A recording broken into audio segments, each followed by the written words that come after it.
Stage 3 of the Argentina-Chile Dakar underway. Not quite at the leisurely pace of the locals, and certainly not on the straight roads in this part of the world. Down there in the dry riverbeds, this is the part in Argentina where Carlos Sainz dramatically crashed out of a potential Dakar victory 12 months ago. People need to be aware of that, and people need to be aware that problems can be just around the next corner, and that's exactly what has happened to the Dakar reigning champion, South African Janeel de Villiers, in all sorts of problems with his works Volkswagen Touareg. And that 2.5 litre straight 5 turbo diesel engine does not sound good at all. De Villiers with von Zitzewitz trying to cure the problem, and it doesn't look good. Seems to be a problem with the engine at the moment, so I'm not quite sure what it is, but we cannot continue. I think we have to wait for the truck and see. It wouldn't sound like that with the injector. So with De Villiers telling our camera crew that they're going to have to maybe wait for the truck, that's pretty fundamental stuff. We had a problem, you know, we came, it was quite tricky to find a way, and we came, you know, where the other guys went, and we dropped down, and the car just flipped, you know, lying against the bank like that, and one Mitsubishi pulled us on the wheels again, and we went afterwards, okay, nothing, you know, nothing broke on the car, it was very, very slowly, but now the engine stopped. So has he broken a radiator or something or other? Surely they would have seen that, so it's something more fundamental, and as De Villiers has to painfully watch everybody go past, is that the Dakar done for the reigning champion? Also massive problems again for Nani Roma. He rolled it yesterday, and he's also rolled it today. That's a big crash, that. And for Roma, he's more than lucky to get away with that. But Roma managed to get it rubber side down again. And after that crash, which happened at 95 kilometres into the 182 kilometre stage, the Spaniard has got rolling again. He's lost a lot of time though, and he once more is slipping outside the top 10. But what of Stefan Pederhansel? Better news on the other side of the BMW camp. As Stefan Pederhansel rallied through to take the stage victory. For Pederhansel to rattle through, he has now managed to win his 52nd Dakar stage victory. And Pederhansel now leads overall, and he leads ahead of Carlos Sainz, who has been leapt ahead of by the Frenchman, who has gone from third to first. Sainz in second overall, 4.5 minutes back of Pederhansel. He's safe, he's sound, he's here in the bivouac at Fiambala, and for Sainz he'll be happy with that. Yesterday's victor from Qatar, Nasser Al-Attiyah, he was 10 minutes behind Stefan Pederhansel this afternoon, and he finishes stage 3 in third position. 400 caution, goes tight right with the hole on the outside. Here, tight right.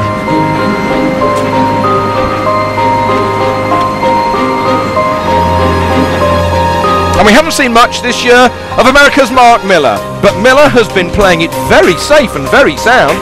He is now fourth in the overall standings and quite a way ahead of Christoph Holovic, who is 27 minutes behind him in the overall standing. So for the American, he once more is getting closer and closer to that potential Dakar victory. Gerland Shishirit, who rocketed through the stage for second 24 hours ago, well, he got fifth here today, but he's got a lot of time to make up in the overall. He's over an hour and 12 minutes down, but for sheer speed, he's there. And so has Christoph Holovic, together with Jean-Marc Fortin, the Belgian sitting alongside him. Holovic, he's always going to be there as really the first of the non-works cars.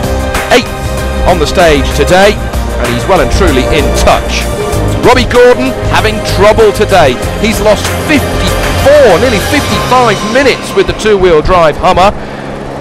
And that doesn't bode well at all. He's over an hour down in the overall standings. What of Maurizio Neves, the Brazilian who went well in the mud yesterday? Not going so well in the dust on stage 3. Now, big problems for Lavey with the ex-Works Nissan. He's on the sat phone back to his mechanics. He says, look, the radiator fan works, but the other one has got a problem. And we've got far too much heat. It was up to about 120, 122 degrees Celsius. Engines don't run when water gets that hot. Well, at least he says we got a bit of wind to try and cool the car. He says the locals have helped us, that's nice. They've been very helpful, even if they wanted to do useless things.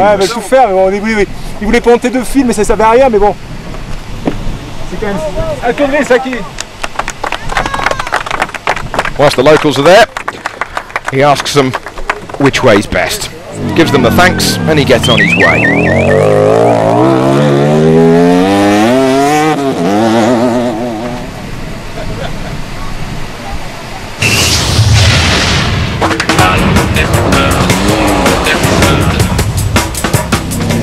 Stage 3 of the Dakar, victorious for Stefan Pederhansel. Nearly 6 minutes ahead of Carlos Sainz, Alatia third, Miller and Shishirit once more showing his sheer speed. Therefore, overall, Pederhansel takes the lead from third last night. Sainz still second, Alatia, Miller and Holovic.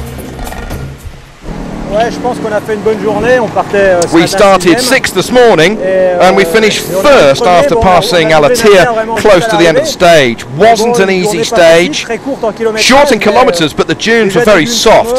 Quite a freestyle kind of driving style through the camel grass. We had a huge hill climb where we had some difficulties, and even with the power of our car, we did not need to lower the tyre pressures. It was very tough. Very tough. We saw a lot of riders that had stopped on the stage. Sainz saying we tried to attack without taking too many risks. Pederhansel, he overtook us. I tried to follow him, but it was just impossible to keep up. We made it exactly 3 kilometers before we were lost. So it was almost a repeat of the finish last year. We were circling, and anyway, I don't know how much time we lost at the beginning, maybe 10 minutes. And then after that, it was fantastic. Great stage. Super difficult. The elevation changes made a big difference for the engine, and no, it was a fantastic stage, but we lost everything in the first couple of Ks.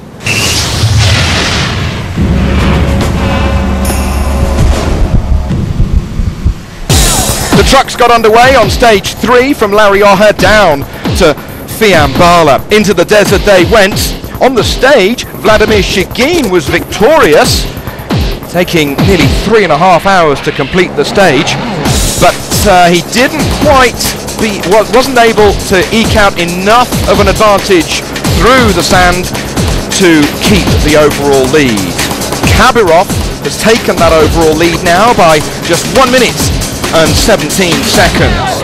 But the main news today is that Alice Lebrate, who we saw crash through the stones yesterday, has had to return back towards Buenos Aires. His Tatra was far too damaged. He's out of the race. So therefore, from the top, it's Kabirov from Shagin, and it's Andre D'azevedo who now takes up the charge on behalf of Tatra, although he is some 27 minutes behind in the overall standings. Jan Lammers was finding out just how difficult it is. Le Mans in high June, this certainly was not for the Dutchman.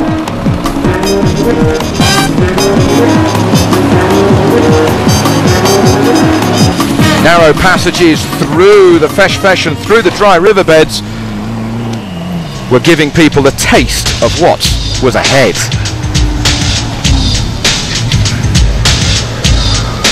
But once out into the open countryside, the trucks easily hit the 150 km/h top speed. Limited, of course, for safety reasons, but spectacular nonetheless.